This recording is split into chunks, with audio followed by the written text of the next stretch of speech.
It's an honor to go after a guy like Dinesh D'Souza, who is a true American hero. Made one of the greatest movies of all time as far as I'm concerned. Unfortunately, this is not going to be an uplifting portion of the events today. Because I'm glad to see that there's some people out here who aren't asleep. But the reality is, most of the rest of the country went back to sleep not too long after 9/11.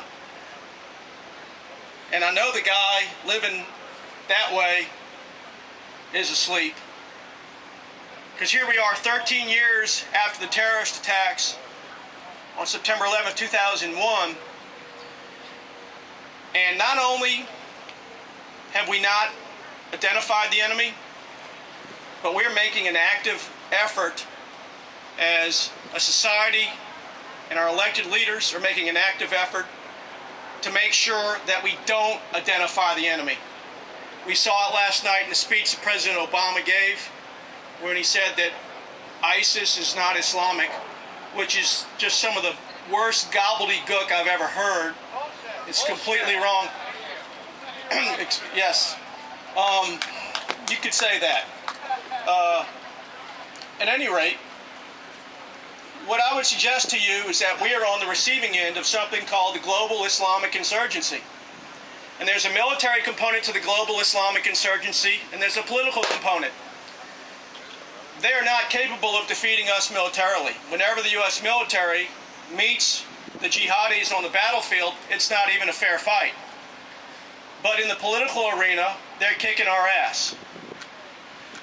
And the organization that is the prime weapon on the political end of the global Islamic insurgency is the Muslim Brotherhood. 5 years ago, most people in this country never even heard of the Muslim Brotherhood. But the reality is, most of the major Muslim organizations in the United States are, in fact, Muslim Brotherhood. And they have influenced our elected leaders, they have influenced our appointed officials, our law enforcement, our intelligence agencies, and our media. They're very slick, they're very effective at what they do, and we haven't even begun to fight back. It's the fourth quarter. We're down 28-0, and our coach is in the dugout trying to figure out what the batting order is. We're not even on the same battlefield with them. Politically, they are winning because we refuse to identify the enemy. We refuse to examine the doctrine behind his motives, and that doctrine is Sharia law. The key to understanding what the enemy is doing is to study Sharia law. Everything that the jihadis do is based on Islamic scripture and Islamic doctrine, i.e. Sharia. We deny that at our peril. We call them radical, and we call them extremist, and that's fine, but guess what? They don't call themselves radical. They don't call themselves extremist. And in World War II, did anybody use the term radical Nazi or extremist Nazi? No, I think what they called them was Nazis. Why are we making up names for our enemy today? We saw it last night with President Obama. He's still calling the Islamic State ISIL. Nobody else is calling it ISIL anymore. Why are we making up names for our enemy? Why are we trying to provide cover for them? Are we afraid that we're going to make somebody else mad at us? As you said earlier, it's baloney. And until we decide to identify the enemy and to make a concerted effort to understand his threat doctrine, because in warfare the enemy's reality is your reality, until we come to grips with that, we're going to continue to chase our tail. Politically, we're going to continue to lose this war. 13 years after 9/11, we can say we're winning.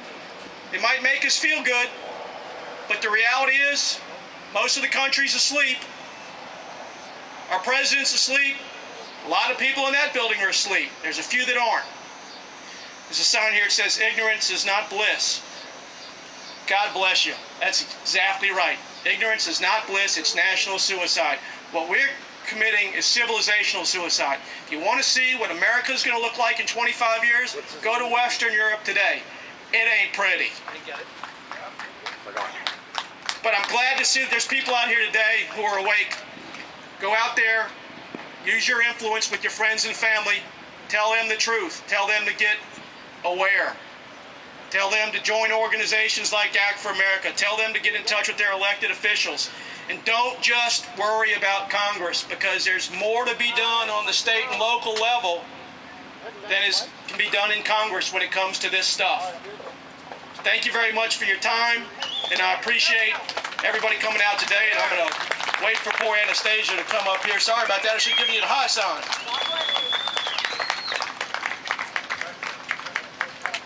Thank you very much, and now you get to listen to the band.